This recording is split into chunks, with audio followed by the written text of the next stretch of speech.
ওকে, প্রিয় শিক্ষার্থী বন্ধুরা, আজকে আমি তোমাদের সাথে আলোচনা করব আমাদের গুরুত্বপূর্ণ গ্রামারের একটি আইটেম, নাম হলো কানেক্টরস অথবা এর নাম হলো লিঙ্কার। 9-10 এই দুটি ক্লাসের জন্য এই আইটেমটি গুরুত্বপূর্ণ। বিশেষ করে পরীক্ষায় 5 মার্কসের জন্য আসে 5টি গ্যাপ দেয়া থাকে, 5টি গ্যাপে 5টি কানেক্টর বা লিঙ্কার বসাইতে হয়। আসে মূল আলোচনায়। কানেক্টর শব্দটি একটু বিশ্লেষণ করে দেখতে পাই, the word derives from the word connect, this is verb. Connector, this is noun, যে কানেক্ট করে।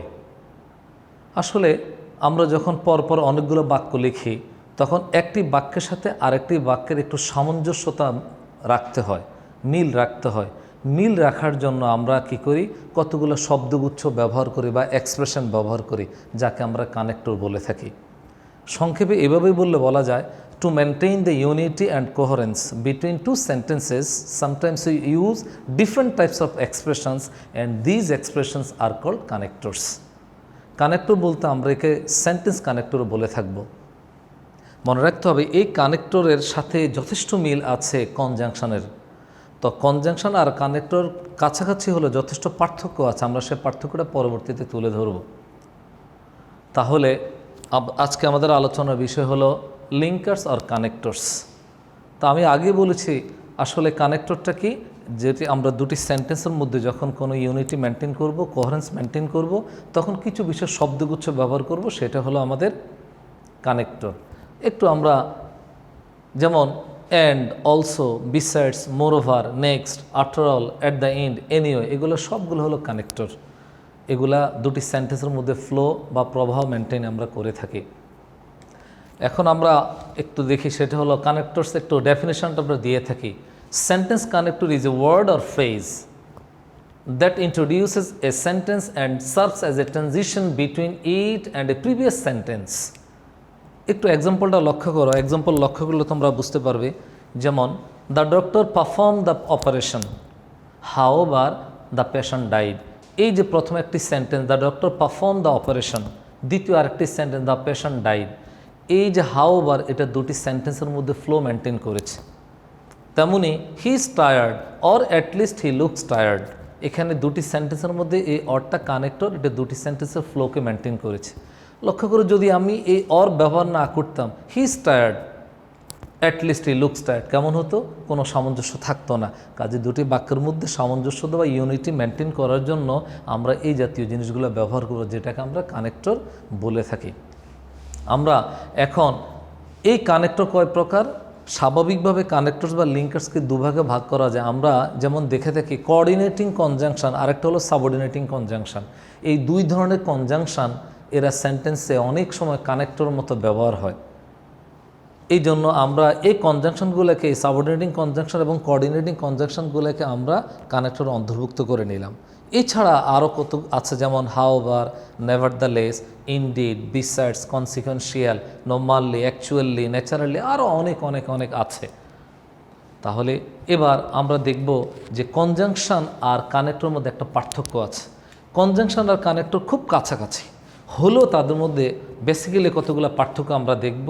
যেমন আমরা একটা একটা করে দেখি, সেটা হলো কনজাংশনের কাজ হচ্ছে ওয়ার্ডস, ফ্রেজ ও ক্লজের মধ্যে সংযোগ স্থাপন করা। কনজাংশন কি করবে? ওয়ার্ডকে, ফ্রেজকে, ক্লজকে, সেন্টেন্সকে কানেক্ট করে, জোড়া লাগায়। আর সেন্টেন্স কানেক্টর শুধুমাত্র দুটি সেন্টেন্সকে কানেক্ট করে, সে দুটি ওয়ার্ডকে, দুটো ফ্রেজকে সে কানেক্ট করে না। যেমন লক্ষ্য করো, he will buy a pen or a pencil, এখানে অরটা হলো একটা কনজাংশন, কারণ এটা দুটো ওয়ার্ডকে কানেক্ট করেছে। তৃতীয় বাক্য দেখো, he is tired or at least he looks tired, এখানে অর দুটো সেন্টেন্সের ফ্লোকে মেনটেন করেছে, this is connector.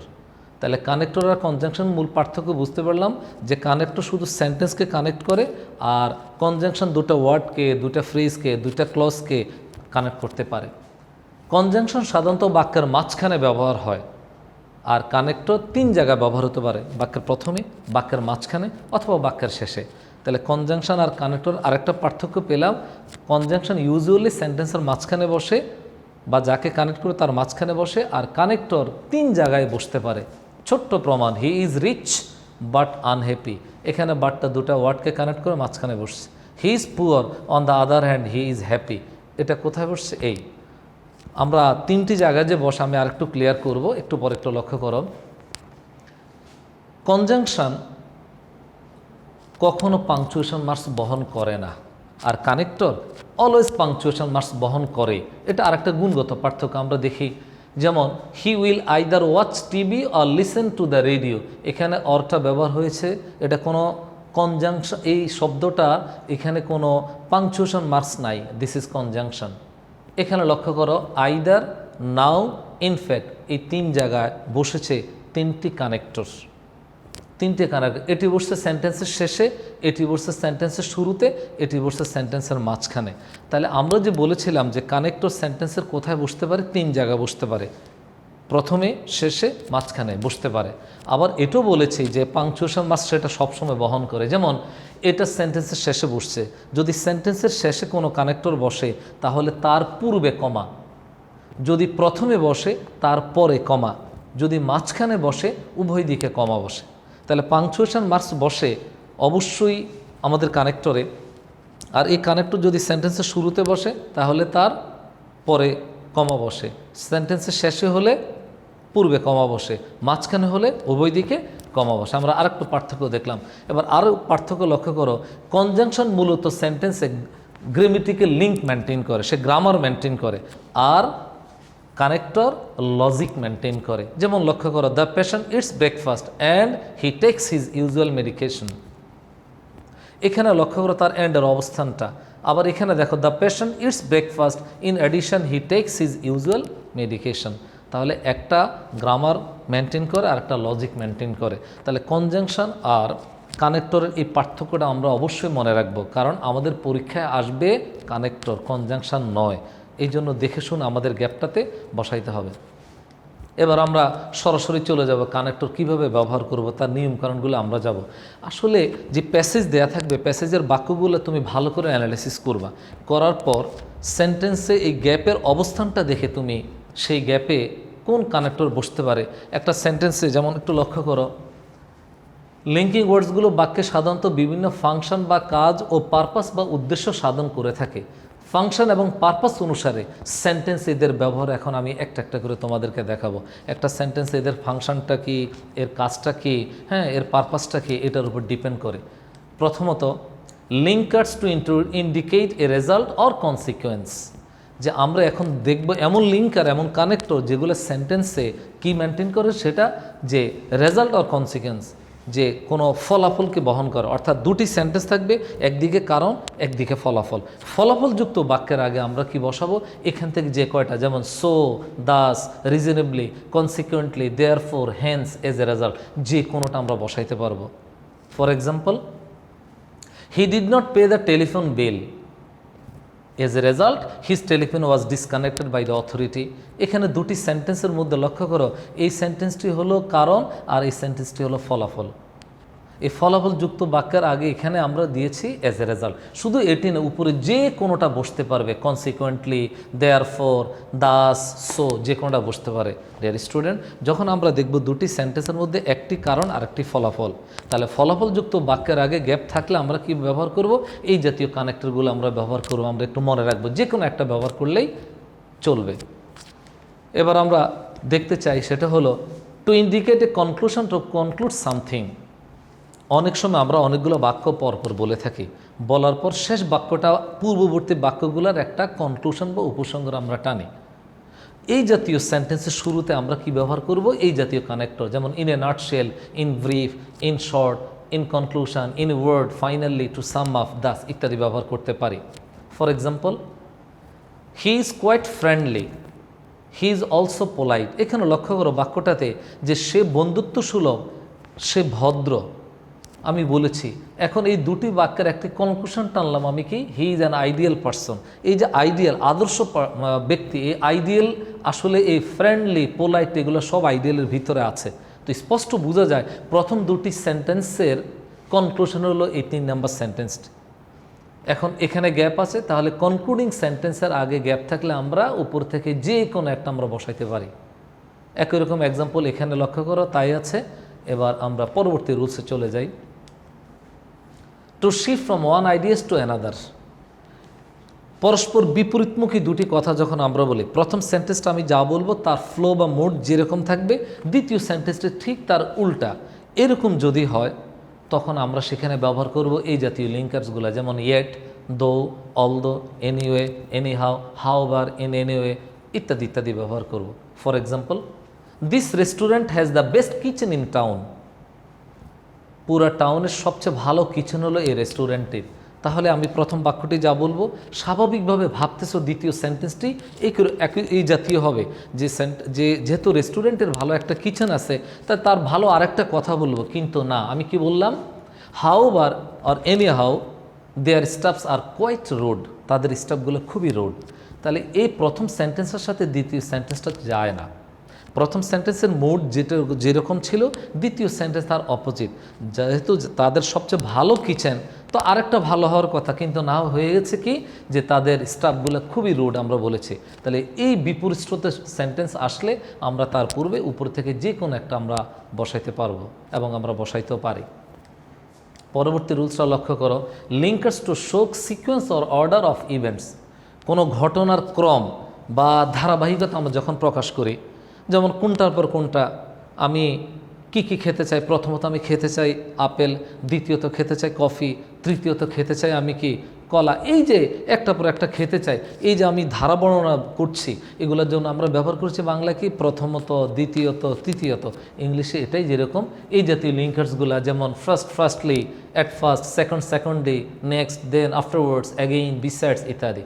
For example, to do good in the exam you have to do a number of things. পরীক্ষা ভালো করতে হলে তোমাকে কিছু করতে হবে। কি করতে হবে এখন প্রশ্ন? Firstly you have to be regular in your স্টাডিজে রেগুলার হতে হবে। Secondly you have to be attentive and sincere. Then you have to be hard working. Next, এই যে firstly, secondly, thirdly, then, after, এগুলো আমরা কি করলাম, যে কোনো ঘটনা বর্ণনার সময় আমরা তার ধারাবাহিকতা বা ক্রমবিন্যাস প্রকাশ করেছি। এগুলো প্রকাশ করার জন্য আমরা এই জাতীয় লিঙ্কার্সগুলো আমরা ব্যবহার করব। পরবর্তী রুলসটা দেখো, linkers use to show addition or give extra detail. যদি অতিরিক্ত কোনো তথ্য তুমি প্রদান করতে চাও, অতিরিক্ত তথ্য প্রদান করতে চাও, তখন তুমি তার শুরুতে এই জাতীয় যে কোনো একটা ব্যবহার করতে পারো। Not only that, still, not only but also, and also, besides ইত্যাদি ইত্যাদি ব্যবহার করতে পারো। যেমন একটু লক্ষ্য করো, আমরা এখানে একটু this food is very tasty, খাবারটা খুব টেস্টি, আমি তার সুন্দর একটা বর্ণনা দিলাম। এখন আমি আরেকটু বর্ণনা দিতে চাচ্ছি, ইট ইজ অলসো নিউট্রিশিয়াস, ইহা পুষ্টি করো। এই যে নিউট্রিশিয়াস এবং টেস্টি, লক্ষ্য করো অতিরিক্ত তথ্যের জন্য আমি এখানে ব্যবহার করেছি অলসো। আবার লক্ষ্য করো সেখানে যেমন the boy was a bright student, not only that he has a sound character. ছেলেটা ব্রাইট স্টুডেন্ট, ব্রিলিয়েন্ট স্টুডেন্ট, আমি তার আরও বলতে চাচ্ছি যে তার ক্যারেক্টার খুব ভালো, এই যে নট অনলি দ্যাট। তাহলে আমরা যে কোনো তথ্য যখন অতিরিক্ত করে প্রদান করতে চাই, তখন ওই তথ্যর পূর্বে আমরা এই জাতীয় কানেক্টরস বা লিঙ্কার্সগুলো আমরা ব্যবহার করব, যেটা আমাদের সেন্টেন্সের সাথে ভালো করে যাবে। পরবর্তী রুলসে লক্ষ্য করো, to show or introduce an example. অনেক সময় আমরা এক্সাম্পল দিতে চেষ্টা করি। সো এক্সাম্পল দিতে যদি চাই, তখন আমরা এক্সাম্পল ওই জাতীয় সেন্টেন্সের শুরুতে আমরা for example, for instance, such as, in other words অনেক ব্যবহার করতে পারি। যেমন money can not ensure happiness. For instance, although mister Harun is rich, he can't enjoy 2 meals a day। এই যে বাক্যগুলো লক্ষ্য করে, আমি প্রথমে বললাম যে টাকা মানুষের সুখ নিশ্চিত করতে পারে না। বলার সাথে সাথে এখন তোমার প্রশ্ন জাগলো, কেন? টাকাই তো সব। আমি তখন একটা এক্সাম্পল দিলাম যে এই যে আমাদের মিস্টার হারুন, তিনি অনেক সম্পদশালী, কিন্তু 2 বেলা খেতে পারেন না, ডায়াবেটিক্স অথবা একটা কিছু আছে। এই যে আমি এখানে শুরুতে ফর ইনস্ট্যান্স, উপর থেকে যে কোনো এক্সাম্পল দিতে পারি। ফর এক্সাম্পল আরও বলতে পারি, যেমন in our country we grow various types of rises or paddy. For example আউশ, আমন, বড়, ইরি। এই যে ফর এক্সাম্পল উদাহরণ দিয়েছি আমরা এই জাতীয় লিঙ্কার্সগুলো আমরা কোনো এক্সাম্পলের শুরুতে আমরা ব্যবহার করতে পারি। একটু লক্ষ্য করো বাক্যগুলো। পরবর্তী, টু শো এমফাসিস, কোনো বিষয় কিছু গুরুত্ব প্রদান যখন করতে চাই, আমরা জোর করে বলতে চাই, বুঝাতে চাই, তখন আমরা এই জাতীয় লিঙ্কার্সগুলো ব্যবহার করতে পারি। যেমন truly speaking, obviously, in fact, indeed, certainly, of course. যেমন he has done bad in his exam, পরীক্ষা খারাপ করেছে। এখন আমি জোর দিয়ে বুঝাচ্ছি, obviously there are some reasons behind this, এর পিছনে অনেক কারণ আছে। এই যে এই সেন্টেন্সটা, এটা আসলে জোর দেওয়ার অর্থে আমরা শুরুতেই অবভিয়াসলি এখানে আমরা ইচ্ছা করলে truly speaking, in fact, indeed, certainly যে কোনোটা আমরা ব্যবহার করতে পারবো। তাহলে দুটি সেন্টেন্সের মধ্যে একটার পর আরেকটাকে যখন আমরা জোর দিতে চাইবো, সেন্টেন্সটার উপরে এমফাসাইজ করতে চাইবো, তখন আমরা কি ব্যবহার করব? আমরা এই জাতীয় লিঙ্কার্সগুলো ব্যবহার করবো, ট্রুলি স্পিকিং, অবভিয়াসলি, অফকোর্স, ইত্যাদি ইত্যাদি। এবার আমরা দেখতে চাই লিঙ্কার্স টু ইন্ডিকেট কন্ট্রাস্ট, পরস্পর বিপরীত ধারণা বিশিষ্ট একটি বাক্য যেটা তার বিপরীত স্রোত আরেক দিকে থাকবে, এরকম বিপরীতমুখী বা ধারণাযুক্ত বাক্যে আমরা কি ব্যবহার করব? However, nevertheless, but, compared to that, not on the contrary, ইত্যাদি ইত্যাদি ব্যবহার করতে পারি। যেমন একটু লক্ষ্য করো, জর্জ ইন অপটিমিস্ট, জর্জ ছেলেটা খুব অপটিমিস্ট, আশাবাদী। ইন কন্ট্রাস্ট অথবা হাউএভার, বিল ইজ পেসিমিস্ট, এখানে ছিল অপটিমিস্ট, আমরা এখানে দিলাম পেসিমিস্ট, তাহলে বিপরীত, কোথায় অপটিমিস্ট কোথায় পেসিমিস্ট, এরকম যদি থাকে তখন আমরা এদের শুরুতে ইন কন্ট্রাস্ট, হাউএভার, উপর থেকে যে কোনো একটা আমরা ব্যবহার করতে পারি। আমরা বলতে যেমন extroverts love crowds, in contrast introverts prefer solitude. তাহলে এই যে কোথায় এক্সট্রোভার্ট আর একটা হলো ইন্ট্রোভার্ট, আমরা কীভাবে বিপরীতমুখী আমরা ব্যবহার করেছি মাঝখানে ইন কন্ট্রাস্ট। তাহলে যদি পরস্পর বিরোধী ধারণা যুক্ত এরকম সেন্টেন্স আসে, তাহলে আমরা ব্যবহার করব এই জাতীয় লিঙ্কার্সগুলো। ওকে, আসলে আমি যে লিঙ্কার্সগুলো তোমাদের সাথে আলোচনা করতেছি তার একটু সারসংক্ষেপ এখন আমি একত্রে দেখাইতে চাই। একটু খেয়াল করো যে এট এ গ্লান্স, সেটা হলো স্বাভাবিকভাবে সেন্টেন্সের মধ্যে আমরা দেখতে পাই similarity, contrast, result, listing, exemplification, explanation, emphasizing, summation or conclusion, importance আমরা দেখতে পাই। যখন সেন্টেন্সগুলোর মধ্যে এই জাতীয় কিছু থাকবে, যেমন যখন দেখব সিমিলারিটি, তখন আমরা এখান থেকে যে কোনো একটা ব্যবহার করব, similarly, likewise, in the same way, corresponding, also. যখন কন্ট্রাস্ট থাকবে, পরস্পর বিপরীত, বিরোধী এরকম, তখন however, anyhow, nevertheless, while, yet, on the other hand ইত্যাদি। যখন কোনো রেজাল্ট থাকবে তখন as a result, therefore, so, thus, এরকম করে সংক্ষেপে আমি দিয়েছি, তোমরা একটু দেখে নিবা। দেখো এই সংক্ষেপে এইগুলা যদি তোমরা একটু মনে রাখতে পারো, তাহলে তোমাদের কানেক্টরগুলো তোমরা সুন্দর করে ব্যবহার করতে পারবা। প্রিয় শিক্ষার্থীরা, আমি যে কয়েকটা রুলস তোমাদেরকে দেখেছি, মূলত এই রুলসগুলোই ঘুরে ফিরে আমাদের কাজে আসে। আমরা তার প্রমাণ, বাস্তব প্রমাণ হিসেবে এখন আমরা একটা করব, দেখি যে আমাদের ইমপ্লিমেন্টেশনটা কতটুকু হয়। বোর্ডে এসছে অলরেডি, এরকম একটা আমরা দেখি। দেখো প্রশ্ন দেওয়া থাকে, complete the passage using suitable connectors. এরকম একটা প্যাসেজ দেয়া থাকবে, যে প্যাসেজের মধ্যে 5-5টি গ্যাপ দেয়া থাকবে। এখন আমরা সেখানে ব্যবহার করব।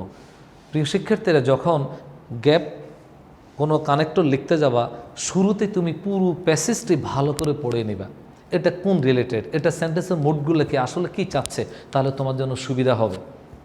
আমরা দেখি প্রথমে করতে চাই, men usually want to have their own way, মানুষ সবসময় তার নিজের মন মতোই চলতে চায়, এটাই মানুষের একটা স্বাভাবিক নিয়ম। No one dash can have his own way all the time, সবাইকে সব সময় মন মতো চলতে পারে, মনে তো চায় কিন্তু পারে না। তাহলে দেখো দুটি সেন্টেন্সের মধ্যে একটু অবস্থানটা লক্ষ্য করে এই গ্যাপটার, এটা কি হতে পারে, এটা কি হতে পারে? আমরা দিতে পারি যেমন however can have his own way, he has to consider the interest of others dash his own interest. এই গ্যাপটা দুদিকে লক্ষ্য করো, একই জাতীয় হলে আমরা কি বসাই?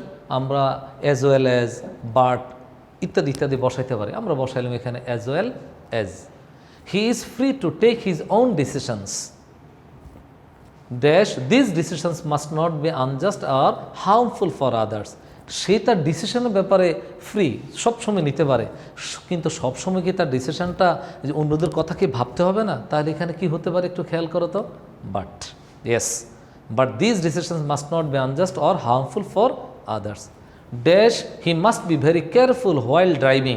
এ পর্যন্ত পড়লে চলবে না, পুরোটা পড়ে গেস করতে হবে। Dash there are other vehicles and pedestrians on the road. তাহলে কি হতে পারে এখানে? আমরা যদি এখানে লিখি, ফর এক্সাম্পল, আমি এখানে বলেছি যে ডিসিশনের ব্যাপারে সে ফ্রি, কিন্তু অন্যের দিকটা কিন্তু তাকে বিবেচনা করতে হবে। যেমন ফর এক্সাম্পল, তাকে অবশ্যই কেয়ারফুল হতে হবে যখন সে ড্রাইভিং করে। ড্যাশ দেয়ার আর আদার্স, কেন সেটা? Because or as there are other vehicles and pedestrian on the road, অন্য রাস্তাঘাটে অন্য পেডেস্ট্রিয়ানরা আছে, এটা একটু লক্ষ্য রাখতে হবে। আমরা আরেকটা গ্যাপ দেখে পরীক্ষায় এসছে। We know that trees are essential for all kinds of creatures, they give us not only food dash oxygen, not only আছে কাজেই বুঝে যাচ্ছে সেটা, but also they protect us from natural calamities dash they are called the saviour of the environment. তাহলে এই বাক্যগুলার একটা সম্ভবত conclusion এটা, হ্যাঁ ইয়েস, সেই জন্য আমরা এখানে ব্যবহার করব কি দেয়ার ফোর অথবা সো অথবা this is why they are called the saviour of the environment dash many people are not aware of this. এই যে এদের পরিবেশের সেভিয়ার বলা হয় খুব গুরুত্বপূর্ণ, কিন্তু আমরা এই ব্যাপারে কি সচেতন মানুষেরা, but many people are not aware of this. They cut down trees randomly dash forest lands are shrinking. এই যে এত কিছু করতেছে ফলাফলটা কি শ্রিঙ্ক হয়ে যাচ্ছে, তাহলে এটা ফলাফলযুক্ত বাক্য, আমরা কনসিকুয়েন্টলি অথবা as a result. Dash people go on cutting down trees one day there will be no trees left for us. কী হবে, কমা দেখে বুঝতে পেরেছি এটাই ফির structure. If people go on cutting down trees one day there will be no trees left for us. তাহলে আমরা দেখলাম যে মূলত আমাদের যে 5টি কানেক্টর বসাইতে হয় সেন্টেন্সের গ্যাপগুলোতে, আমরা একটু সেন্টেন্সের মুডগুলো দেখব, সেন্টেন্সে তাদের অবস্থানটা দেখে আগে পরে দেখে আমরা কি ব্যবহার করব, আমাদের প্রয়োজনীয় কানেক্টগুলো আমরা ব্যবহার করব। বিশেষ করে মনে রাখতে হবে, আমি যে এই সংক্ষেপে একটা গ্লেন্স দেখিয়েছি ওটা একটু বেশি করে মনে রাখবা। তো আশা করি তোমরা বুঝতে পেরেছ, আমার বিশ্বাস তোমরা একটু প্র্যাকটিস করলে সেটা পেয়ে যাবা। আর প্র্যাকটিসের জন্য আমি প্র্যাকটিস শিট তোমাদের এই আমার ওয়েবসাইটে PDF করে দিব, তোমরা ডাউনলোড করে সেটা নিজেদের কাজে লাগাইতে পারো। ভালো থাকো, সুস্থ থাকো, আল্লাহ হাফিজ।